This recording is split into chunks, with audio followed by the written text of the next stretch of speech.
کہتا پوچھ لے. کہتا میں نے بڑے بڑے علماء کرام سے یہ مسئلہ پوچھا, کسی نے مجھے تسلی بخش جواب نہیں دیا. اس نے کہا پوچھ لے بیٹا. اس نے کہا جی مسئلہ یہ ہے کہ الہام اور وسوسے میں کیا فرق ہے؟ الہام اللہ کی طرف ہوتا ہے, وسوسہ شیطان کی طرف ہوتا ہے. تو اس نے کہا کہ جی یہ مجھے سمجھا دے کہ الہام اور وسوسے میں کیا فرق ہے. تو آپ نے فرمایا کمر بند کا میرے پاؤں پہ لپیٹنا الہام تھا, اور پھر یہ خیال آنا کہ یار سورج نکل آئے گا, نیا کمر بند کیوں پڑ رہے ہیں, یہ وسوسہ تھا. مومن کی فراست سے ڈرو, وہ اللہ کے نور سے دیکھتا ہے. اس کے دل میں یہ خیال آیا تھا کہ میں یہ کھول کے نا پیر صاحب کے پاؤں پہ لپیٹ. تو انہیں کہا یہ جو آپ کے دل میں جو خیال آیا نا کہ کمر بند پھاڑ کے پیر صاحب, یہ الہام تھا, اللہ کی طرف سے تھا. اور پھر بعد میں تو نے کہا کہ یار نیا کمر بند پھاڑنا ہے, گھنٹے کے بعد سورج نکل آئے گا, یہ شیطان کا وسوسہ تھا. تو کہتا میں قدموں میں گر گیا, حضور معافی چاہتا ہوں, معافی چاہتا ہوں. ہاں اولیاء ایسی دلوں کے راز جانتے ہیں, دل میں خیال آنا ہوتا ہے نا. امام حسن بصری رحمت اللہ علیہ فرماتے ہیں ایک مرتبہ میں دریائے دجلہ کے کنارے ایک کشتی کے انتظار میں کھڑا تھا کہ کشتی آ جائے, اس میں نے سفر کرنا ہے. کہتا میری اچانک نگاہ پڑ گئی کہ درختوں کا جھنڈ ہے, اور اس جھنڈ میں ایک نوجوان لڑکا ہے اور ایک عورت ہے, اور اس کے پاس ایک بوتل بھی ہے. امام حسن بصری رحمۃ اللہ علیہ فرماتے ہیں میرے دل میں یہ خیال آیا کہ یہ بندے ٹھیک نہیں ہیں, اے لڑکی ہے, لڑکا ہے, شراب ہے, پتہ نہیں یہ ادھر درختوں میں کیا کر رہے ہیں. خیر میں نے کہا استغفر اللہ, جو کرنے اس کا اپنا عمل ہے. میں دریا کے کنارے نا کشتی کے انتظار میں, دور سے مجھے ایک کشتی نظر آ گئی. وہ کشتی آتے آتے اس میں 10 بندے سوار تھے. جب وہ میرے قریب پہنچ گئی نا دریا کے جو ہے نا وسط میں, تو وہ ڈوب گئی. جب وہ ڈوب گئی میں نے بلند آواز سے کہا انا للہ و انا الیہ راجعون. کہتا وہ نوجوان جو درختوں کے جھنڈ میں بیٹھا ہوا تھا, اس نے اپنا شلوار کس کے نا اوپر اٹھا کے پانی کے اوپر بھاگا, اور جدھر کشتی ڈوب گئی تھی وہاں غوطہ لگایا, اور ایک بندے کو نکال کے باہر لے آیا, میرے سامنے کھڑا کیا. پھر بھاگا پانی پہ, پھر دوسرا نکال کے میرے سامنے, پھر تیسرا, 9 بندے نکالے. پھر مجھے کہا حسن بصری 10واں بندہ تو نکال کے دکھا. کہتا میں ڈر گیا. میں کہا حضور میں معافی چاہتا ہوں. کہتا کیا خیال کرتے ہیں کہ یہ کوئی عیاشیاں کر رہے ہیں؟ یہ میری والدہ ہے اور ہم حج کے لیے جا رہے ہیں, درختوں کے جھنڈ میں سائے کے نیچے بیٹھ گئے, اور تو ہمارے بارے میں یہ سوچتا ہے؟ اگر تو ولی اللہ ہے تو 10واں بندہ نکال کے دکھا. کہتا میں نے کہا جو ہے نا میں معافی چاہتا ہوں. تو کہتا جو ہے نا پھر وہ گیا اور اس نے 10واں بندہ کشتی سمیت نکالا, اور کہنے لگا آئندہ کبھی درویشوں کے بارے میں ایسے نہ سوچا کر, دل کو قابو میں رکھ. تو میں نے کہا حضور یہ دل پہ نگاہ کریں, کچھ سیدھا ہو جائے نا. پھر کہتا اس نے میرے دل پہ تھپڑ مارا.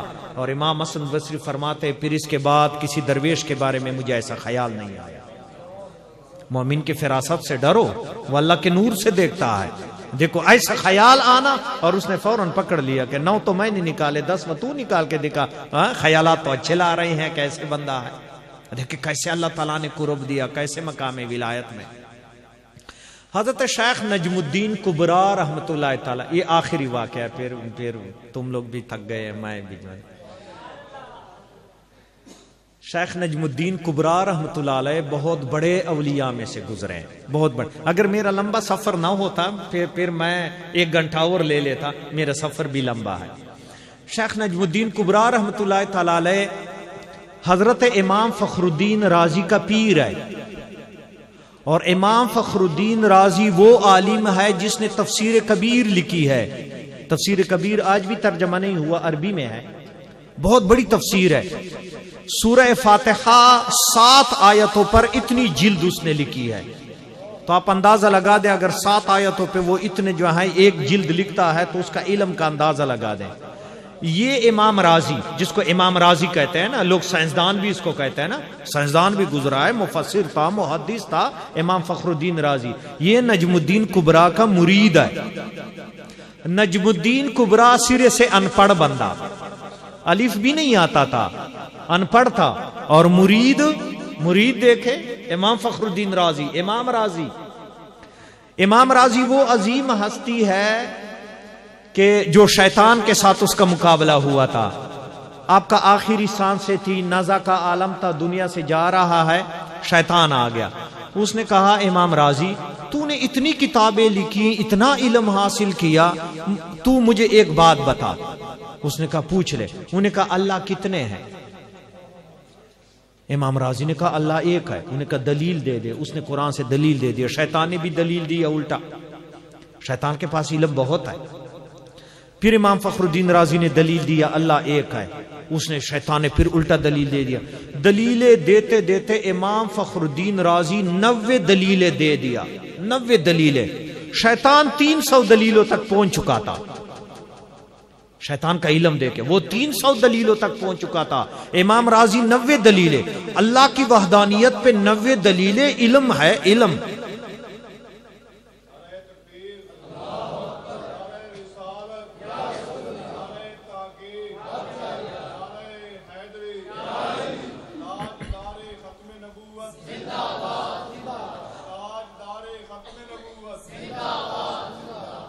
آپ نے 90 دلیلیں دے دی, شیطان نے اتنے دلیلیں. اس وقت نجم الدین کبریٰ رحمۃ اللہ علیہ وضو فرما رہے تھے. آپ نے ہاتھ میں پانی ڈال کے دیوار پہ مارا. انہیں کہا امام رازی شیطان کو کہہ دے میں بغیر دلیل کے اللہ کو ایک مانتا ہوں. شیطان کے ساتھ بیاس نہ کرے, اس سے اللہ کی پناہ مانگے. بس تو اس کو کہہ دے میں بغیر دلیل کے اللہ کو ایک مانتا ہوں. تو جب امام فخر الدین رازی نے یہ کہا, شیطان نے کہا تیرا پیر کامل ہے, آج بچ گیا. تیرا پیر کامل ہے, ورنہ آج تو میرے قابو آیا تھا. تو پھر اس کے بعد امام فخر الدین رازی. شیطان ایسی نا آخر وقت میں بندے کو گمراہ کرتا ہے. جس کا پیر کامل ہوتا ہے شیطان اس پہ حملہ نہیں کر سکتا. یہ نجم الدین کبریٰ رحمۃ اللہ علیہ فرماتے ہیں کہ میں اولیاء کا مطلب منکر تھا. میں اولیاء نہیں مانتے تھے, پیر بنے ہوئے ہیں ایسی. مجھے کسی نے بتایا کہ شیخ اسماعیل کسری رحمت اللہ تعالی علیہ یہ سما کی حالت میں اس پر وجد آ جاتا ہے, پھر وہ دمال ڈالتا ہے, وجد میں ہوتا ہے. کہتا مجھے اچھا نہیں لگ رہا تھا. میں نے ایک دن یہ سوچا کہ میں چوری لے کے نا, جب یہ وجد میں ہوگا نا دمال ڈالے گا, تو میں اس کو چوری ماروں گا. چوری مار کے نا اس کا کام میں نے تمام کر دینا ہے. کہتا میں اس کی محفل جاری تھی, میں چوری لے آ کے پیچھے بیٹھ گیا. اب اس انتظار میں ہوں کہ جب شیخ اسماعیل کسری وجد میں آئے تو میں اٹھ کے اس کو چوری ماروں تو کام تمام ہو جائے گا. کہتا جب اس کو وجد حال چڑھ گیا تو وہ بلند آواز سے اللہ اللہ کا نعرے لگانے شروع کیے اور جھومنے لگا. جس طرح دمال ڈالتا ہے نا اس طرح جھومنے لگا. کہتا جب وہ جھومنے لگا مجھے درد شروع ہو گیا. اور میں چیخے مار رہا ہوں, لوگ یہ سوچ رہے ہیں کہ اس کو بھی حال چڑھ گیا. میں اپنی مصیبت میں پنسا ہوا ہوں, وہ اپنا وجد میں ہے. کہتا میں رو رہا ہوں, چیخ رہا ہوں, اولیاء بھی رو رہے ہیں, اس کو تو حال چڑھ گیا ہے, وہ اپنی حساب میں ہے. کہتا جب اس کا حال ختم ہو گیا تو وہ بیٹھ گیا, تو میں تو رو رہا ہوں. تو میری طرف دیکھ کے کہنے لگا کدھر ہے تیری چوری, کدھر ہے چوری؟ اولیاء کو چوری مارنے کے لیے آیا ہے, نکال چوری جو ہے نا, ان چوری تجھے خود لگ رہی ہے. میں نے چوری پکڑ کے اس کی طرف پھینک دی. میں کہا جی جو ہے یہ چوری میری جان چھڑا, میں مر گیا. اس نے کہا دوبارہ ایسے اولیاء کو تو نہیں تنگ کریں گے؟ میں کہا جی نہیں, میں نہیں تنگ کروں گا. ہے مومن کی فراست دیکھو نا. اچھا کہتا اس نے میری طرف نگاہ کی تو میرا درد ختم ہو گیا. کہتا میں اٹھا قدموں میں آیا اور میں نے کہا حضور مجھے مرید کر دے. کہنے لگا میرے جو مریدوں کا تقدیر میں لسٹ ہے نا, اسی لسٹ میں تیرا نام نہیں ہے. میں کہا میں کوئی لسٹ نہیں جانتا, مجھے مرید کرے, میں جانا ہی نہیں. اس نے کہا نہیں, تو شیخ قضیب الوان موسیلی کا مرید ہے, میرا مرید نہیں ہے, تو ادھر چلا جا. کہتا میں چل پڑا. قضیب الوان موسیلی حضور غوث پاک کے زمانے میں گزرے, بڑے کمال والے. یہ وہ اولیاء میں سے گزرے ہیں, دنیا میں 2 اولیاء ایسے گزرے ہیں جو شکل بدلتے تھے, ایک ابو عبداللہ کرشی اور ایک قضیب الوان موسیلی. یہ کبھی پرندہ بن جاتا تھا، کبھی انسان بن جاتا تھا، کبھی بوڑھا ہوتا تھا، کبھی بچہ بن جاتا تھا، اپنے وقت شکل چینج کرتا تھا. یہ اللہ نے یہ کمال دی ان دو بزرگوں کو تصوف کے میدان میں. یہ دو وہ بزرگ گزرے جو شکل چینج کرتے تھے. تو کہتا میں قضیب البان موسیلی کی بارگاہ میں پہنچ گیا. کہتا جب میں اس کی خانقاہ میں داخل ہوا، وہ آدھے گلاس پہ وضو کر رہا ہے، حالانکہ آدھے گلاس پانی پہ وضو نہیں ہو سکتا. وہ ایک گونٹ پانی پہ وضو کیسے ہو سکتا ہے؟ شریعت نے اجازت نہیں دی نا، جو ہے نا اس پہ جو ہے نا کتنے کلی کریں گے، منہ دھوئیں گے، ہاتھ دھوئیں گے، تھوڑے سے پانی پہ تو وضو نہیں ہوتا. کہتے اتنا سا پانی ہے گلاس میں، آدھے گلاس سے بھی تھوڑا پانی ہے، وضو کر رہا ہے. میں کھڑا ہوا تو میرے دل میں خیال ہے یہ چنگا پیر ہے، آدھے گلاس پہ وضو کہاں ہوتا ہے؟ کہتا خیال میرے دل میں گزر رہا ہے یہ وضو میں مشغول ہے. اس نے میری طرف اس طرح دیکھا، وضو کر لیا. کہتا کیا کام ہے؟ میں کہا جی میں آپ کی بارگاہ میں شیخ اسماعیل کسری نے بھیجا ہے تو میں آپ کا مرید ہونا ہے. کہتا اچھا بیٹھ جا، کروں گا. کہتا میں تھکا ہوا تھا، بیٹھ گیا. بیٹھے بیٹھے مجھے نیند آ گئی. اب میں خواب دیکھ رہا ہوں کہ میدان حشر ہے، میدان حشر ہے. تو لائن لگی ہے، آگے دوزخ ہے، آگ جل رہی ہے. ایک بلند ٹیلا ہے، اس ٹیلے کے اوپر ایک کوئی بزرگ بیٹھا ہوا ہے. جو بندہ اس فرشتے کے پاس جاتا ہے، فرشتہ اس سے پوچھتا ہے وہ جو ٹیلے پہ بزرگ ہے اس کو آپ پہچانتے ہیں؟ تو جو بندہ اس کو کہتا ہے میں پہچانتا ہوں، وہ اس کو کہتا ہے ٹیلے کے اوپر چڑھ جائے. جو کہتا ہے میں نہیں پہچانتا اس کو پکڑ کے دوزخ میں ڈال دیتا ہے. کہتا میں اس کی طرف دیکھتا ہوں، میں نہیں پہچانتا ہوں. دل میں سوچتا ہوں کہ فرشتہ کہے گا تو میں بھی جھوٹ بولوں گا کیا میں پہچانتا ہوں. کہتا جب میں اس کے قریب پہنچا تو فرشتے نے مجھ سے پوچھا تو یہ بلند ٹیلے پہ جو بندہ بیٹا ہے پہچانتا ہے؟ میں نے کہا پہچانتا ہوں. کہتا چلو تو چڑھ جا. کہتا جب میں اوپر چڑھ گیا نا وہ بزرگ اٹھ گیا، وہ میری طرف آیا، زور سے ادھر تھپڑ مارا. کہتا کیوں جھوٹ بولتے، تو مجھے پہچانتا ہے؟ کہتا میں نیچے گر گیا. اب وہ تو خواب دیکھ رہا ہے نا، تو وہ جیسے کہتا تبک جاتا ہے نا، وہ کہتا میں پھر تبک گیا نا. جب ڈر کے جو ہے میں اٹھا، وہ سامنے کھڑا تھا، ادھر تھپڑ مارا. کہتا میرے گلاس کے بارے میں خیال کرتے ہیں آگے دوزخ ہے؟ میرے وضو کے بارے میں تو خیال کرتا ہے کہ اس کا وضو نہیں ہوتا، دیکھے جو مجھے نہیں پہچانتا آگے دوزخ ہے. تو دوزخ سے بچ گیا، میرے پاس آیا ہوا ہے. حالے تک تو خیال کر رہا ہے کہ اس کو وضو کا طریقہ نہیں آتا. اتنے پانی پہ میں کہا حضور پہلے بھی ڈسا ہوا ہوں. اس نے بھی جو ہے چوری لے گیا تھا، ادھر بھی ذلیل ہو گیا، ادھر بھی جو ہے نا کچھ کرے جو ہے. میرے یہ کیا دل میں باتیں آتے ہیں، کدھر میں پھنستا ہوں، ہر طرف نیا نیا ولی اللہ مجھے. انہیں کہا جو ہے نا اچھی جگہ آیا ہے، آئندہ ایسے آنا. پھر کہتا میں اس کا مرید ہو گیا اور اس نے میری دل پہ نگاہ کی. پھر مجھے کبھی بھی اولیاء کے بارے میں خیال نہیں آیا، یہاں تک کہ میں نجم الدین کبریٰ بن گیا. اتنے بلند مقام پہ آ گیا کہ جس کا جو ہے نا آج امام رازی ان کا مرید ہے.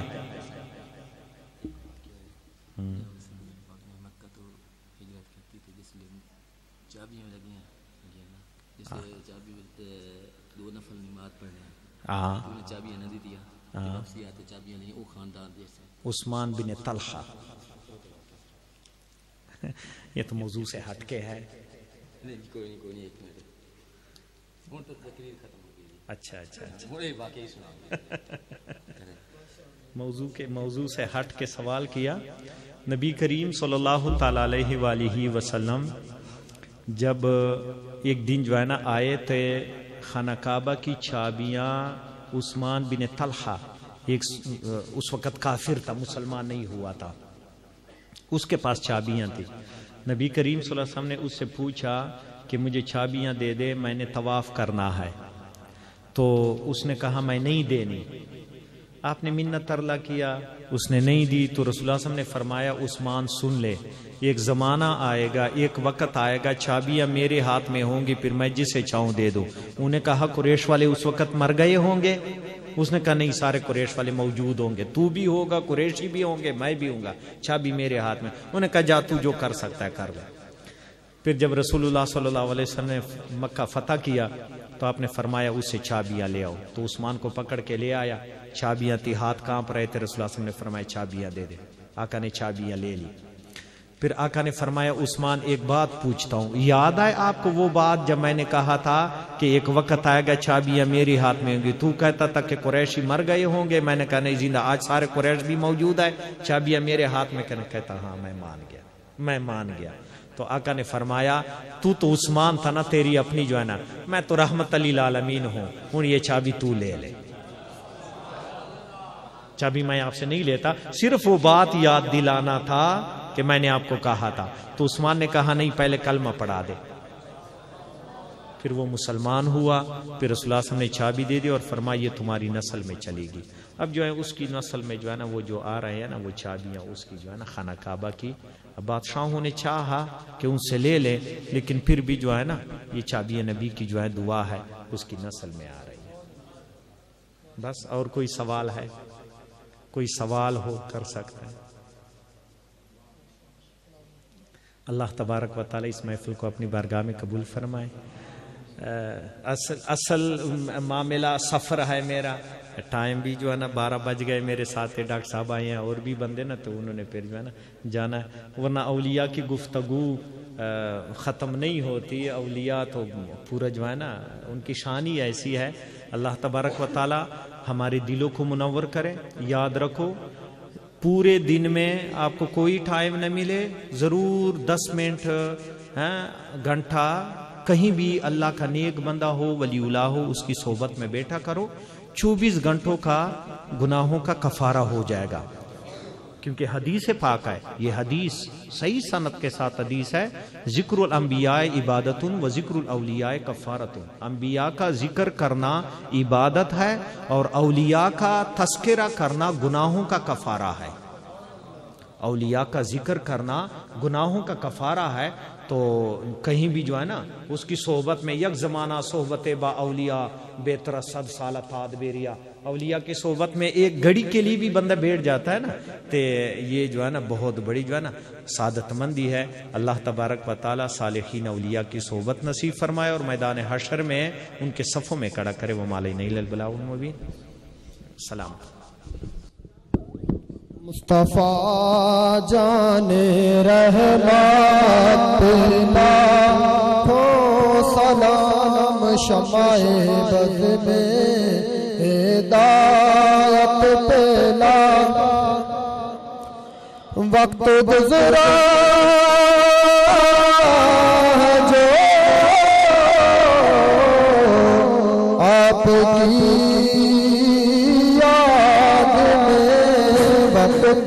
گزرا ہے جو آپ کی یاد میں، ایسی نورانی سایت پہ لاکھوں سلام، مصطفیٰ جان رحمت وہ ہمارے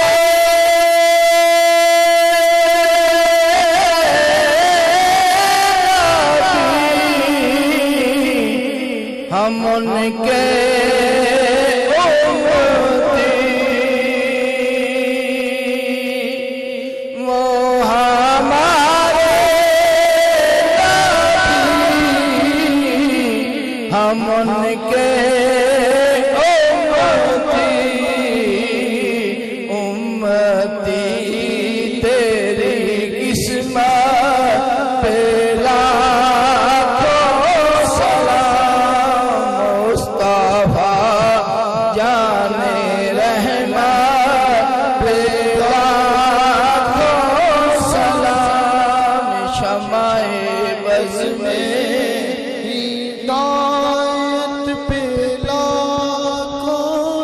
اور جس کے سجدے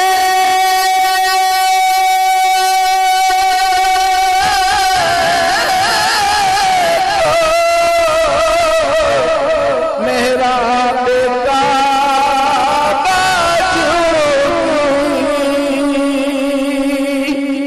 اور جس کے سجدے